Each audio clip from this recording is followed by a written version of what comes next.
It surprises people when I say this, but neck pain, headaches, and sciatica can sometimes come from the same source. Most people assume they're dealing with separate problems. Yeah. One issue in the neck, another in the head, another in the lower back or leg. And on the surface, that makes complete sense. But the body doesn't always separate problems. They seem unrelated or actually connected by the same underlying stress pattern. A lot of people come in saying something like this. My neck is always tight. I've been getting headaches more often. My low back keeps flaring up. I've got pain down my hip or leg, feels like sciatica. And naturally, it feels like 3 completely different problems. So most people try to manage them separately. They stretch the neck. They take something for the headaches. They massage the low back. They rest the leg. And sometimes it helps temporarily, but then symptoms return.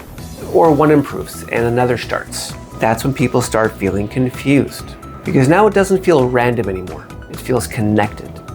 And often it is. One of the most important clinical patterns to understand is this. The body doesn't organize pain by body part.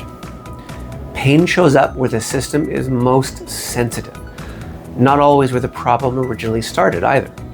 That distinction matters because symptoms are often the final expression of a bigger pattern, not always the starting point. The spine and nervous system are deeply connected. They don't work in isolated sections. Your neck doesn't function separately from your lower back. Your pelvis doesn't work independently from your posture. Your shoulders, rib cage, breathing patterns, hips, and spinal movement all influence each other. It's one integrated system. So when there's ongoing stress, imbalance, or compensation in how the body is moving and adapting, that stress can show up in multiple regions, sometimes at the same time, sometimes one after another. For example, if the upper neck and upper back are under constant strain, maybe from posture, prolonged sitting, laptop work, phone posture, stress, tension, or years of muscular guarding, bracing, that can contribute to headaches and recurring neck pain. People often describe tension headaches, pain behind the eyes, tight traps in shoulders, neck stiffness, headaches after work, headaches that start from the base of the skull, feeling like they're always carrying tension. At the same time, if there are compensation patterns further down the spine, especially through the lower back, pelvis, and hips, that can affect how load is distributed through the body. That can create low back tightness, hip restriction, pelvic imbalance, pain into the glutes, one or the other, both sometimes, tension down the leg, sciatic type symptoms, numbness, tingling, or irritation patterns. Sometimes people assume these are unrelated, but again, often they're connected through the same larger movement pattern.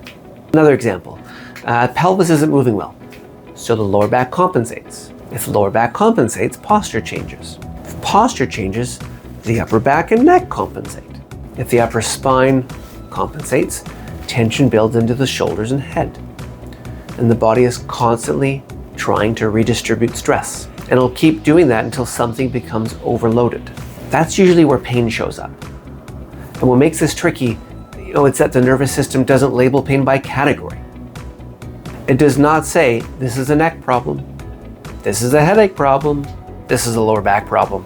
It simply responds to stress, input, movement quality, and overload. It reacts to patterns. So if multiple areas of the spine are under stress at the same time, the body may express that in different ways depending on where the system is most strained that day. One week it's headaches, the next week it's low back pain. Then it becomes shoulder tension, and the leg starts acting up. And people often say, why does it keep moving? That shifting pattern is often a clue. It tells us the tissue may not be one isolated injury. It may be a larger system problem. It's also why 2 people with similar headaches can have completely different contributing patterns.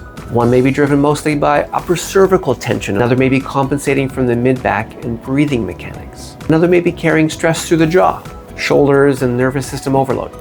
Same symptom, different patterns. And it's why someone can fix one area temporarily, only to have symptoms show up somewhere else later, because the body simply moved the compensation. The pattern stayed, only the symptom changed. In clinical practice, this is where looking at the full system becomes so important. Instead of only focusing on where it hurts, we look at how the spine is moving as a whole, how the nervous system is adapting, where compensation patterns are building, how posture is affecting load, how stress is influencing muscle tension, how breathing, movement, and recovery patterns are contributing. Because if we only chase the symptom location, we often miss the reason it keeps returning. When those deeper patterns start to change, something interesting usually happens. Symptoms don't just improve in one isolated area, they often improve across multiple areas. Neck tension decreases, headaches reduce, low back tightness calms down, sciatica symptoms become less frequent, movement feels easier, stress feels less physically heavy. Not because we treated each symptom separately, but because we addressed the shared stress patterns underneath them. That's where longer-term change happens. It's also important to say clearly, not all headaches, neck pain, or sciatic symptoms come from the same cause. Every person is different. It's why proper assessment matters. Sometimes symptoms are straightforward. Sometimes they're not. It's exactly why guessing isn't the best. But when you start seeing symptoms as part of a connected system, rather than isolated problems, it often completely changes how you approach long-term solutions. And usually, that's where the real answers begin.